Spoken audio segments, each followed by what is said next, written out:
So yun po mga kababayan, welcome back ulit sa ating munting channel, ang Alex Librada Vlogs.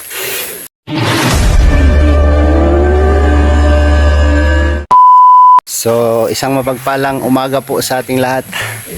At ngayon po ay nag-umpisa na tayo dito sa ating gagawin, no? Kasi babakurin ko tong luti na nabili ko. Ayan o, nagbuhukay na si Brad Tata. At tinumba namin yung kahoy dyan na tuyo, baka matumbahan kami, no? At panggatong na rin yan. Umpisahan nating bakurin para mataniman natin, no?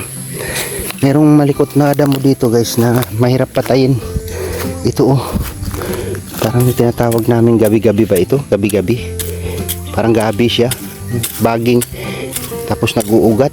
Ang hirap patayin. Yan oh, tumutubo siya. Pero yung iba, killed talaga. Tuyo talaga yung iba. Oh. Killed talaga yung iba. Ayan. Magbabakod kami guys. Dito, hagwire po yung gagamitin natin. Bubutas na kami dito. Hagwire.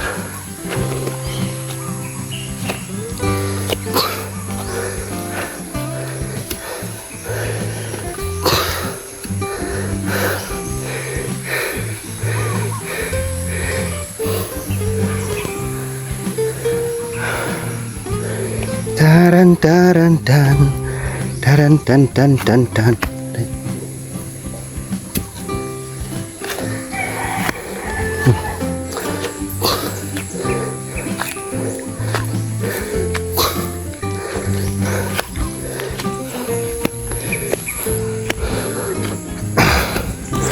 Ganda ng gulay nila oh.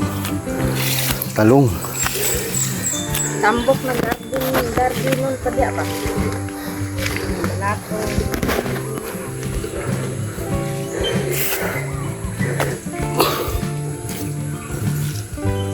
Ulalo na po doon. Dagon na po man. Uy. Uy. Ulalo na po doon.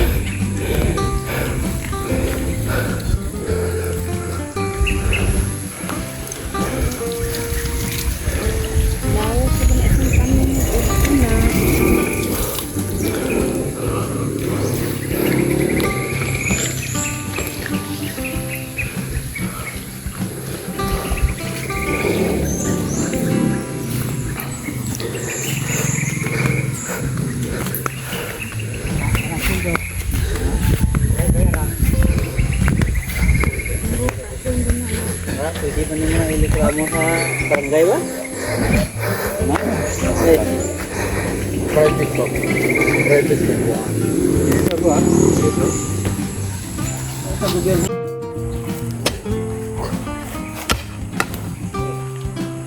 Ito mga neighbors. Ayan dyan.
Hindi lagi sa kontraktor.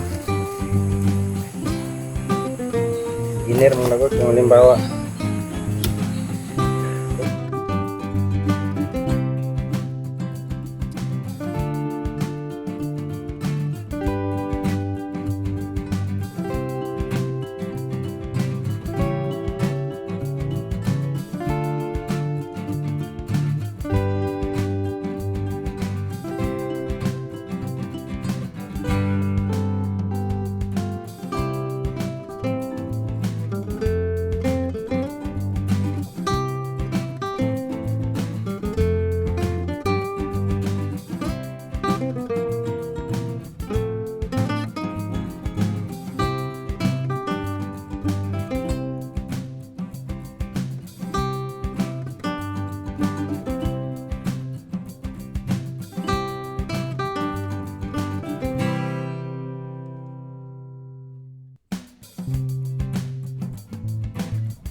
So ayan guys, magpupusti na kami. Tapos na kaming butas. Yan o. Pagbutas na kami, magpupusti tayo mula doon hanggang doon sa taas para ma-secured natin yung loob na yan. Magiging ano na siya, magiging bakod na siya, no? Sisiksikin na lang yung puno. Ito pong posting ginamit namin guys, yung pinakapuno po ng kawayan. Sobrang kapal po nito, ang bigat pati. Isang piraso lang sulit. Yan o, sobrang kapal o. Yan o, ang kapal ng ano, ang liit lang ng butas nya. Yan, pinatulong ko yung aking pinsan, ang aking igagaw. Yun, may poste na. Yan, iming-iminga lang gawa.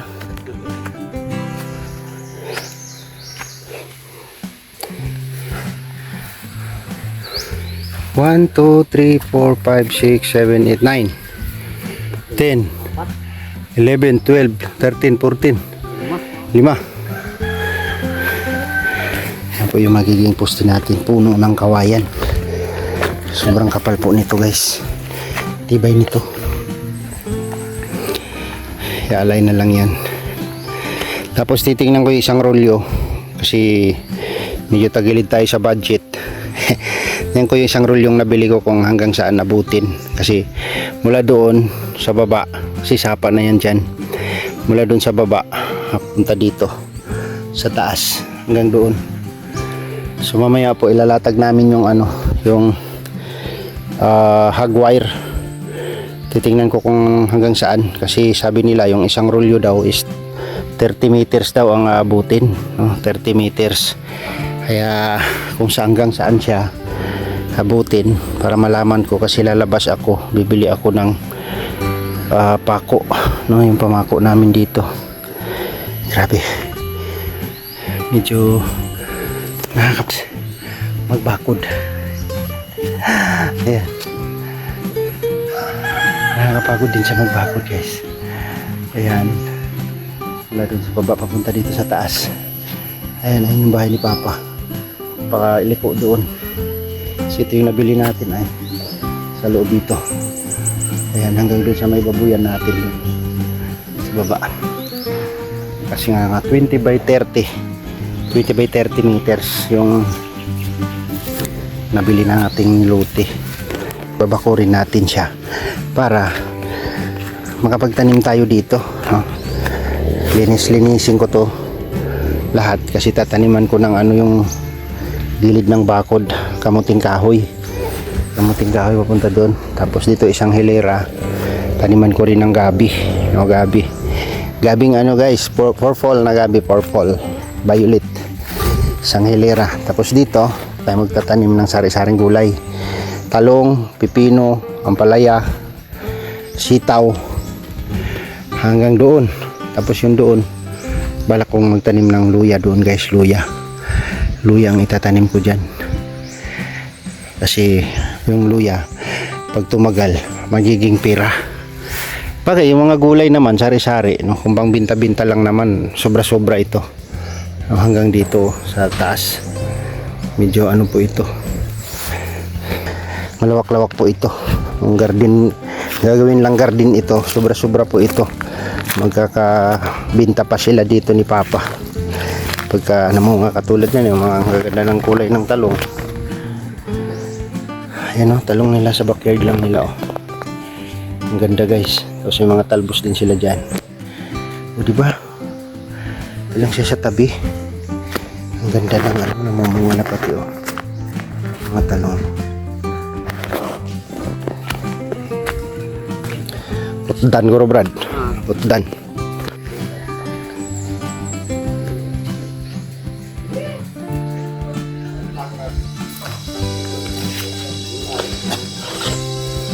Jadi oh. So ayan guys, nagsunog-sunog tayo. Grabe yung damo, tuyong-tuyo. Oh, yung tuyo siya oh. So tapos na po yung poste, mula dun sa baba hanggang dito sa taas. So yung paliko na lang dito malapit sa bahay. Ayun si Ireneo. Oh. Si Ireneo nakatambay. Nakatambay si Ireneo. So kahoy dito. Kasi walang silbi na ito. Para open siya. Para maganda siyang tingnan pag may tanim na siya. Ito tatanggalin ko yan, oh. Lilinisin ko yan. Mamaya malilim na yan dyan. Dito mainit pa masyado.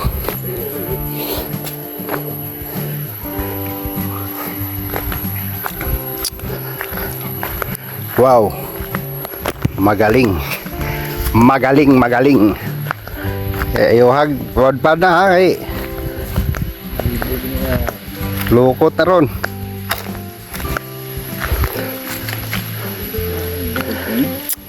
Alam mo na siyang ano, tanawa na. Amo ni tanggalo ni. Nakakawait na siya. Place. Hindi ng place ko. Si. Ano ito na dala sa bukid? Ay ginatago din ni Papang na.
So ayun guys, hindi umabot yung isang rolyo namin. So dito papunta pa doon kasi ito yung naging daanan. So ang tutuusin nandito pa yan. Nag-adjust lang ako dito para may daanan. May daanan dyan. Tapos dito na sila dadaan. Ito na yun. May tali papunta doon. Kulang yung isang rolyo. So mga 2 rolyo abot na doon sa bahay, makakaikot na doon mula dito. Tapos ito yung pinakakanto, hanggang dito lang yung isang rolyo, oh. Papunta doon sa baba. Yun na siya, papunta doon sa baba. So nakabakod na guys yung ating luti. Binakuran ko na siya. At yung ginamit nating poste guys ay puno ng kawayan, no? Tinatawag po ito sa amin na pusog. Pusog po ang tawag sa amin. So dito na ako nag-start. Kasi hanggang dito lang yung luti ko. Sa miniyog na yan. Yung doon. Yan, isang luti pa yan, oh. Kino-coordinate ko pa sila dyan. So 5,000 daw yan. Halagang 5,000. Mula dito sa may niyog pababa doon sa may puno ng kawayan. Yan po yung pinaka-exist niya. At binayaran daw ng tsuhin ko yan. Kakausapin ko sila na kukunin ko na lang para diretso na ako dito. Diretso na ako doon. Kaya may puno ng kahoy na malaki, oh. Sa tabi ng kawayan. Nagtubo. Malaki na siya, oh. Haba. Yan yung madagta. Tipulo kung sa amin. Tawagin tipulo. Tapos didiretso na yan dyan. Sasarado ko na. Yan. At linisin ko yung puno ng kawayan.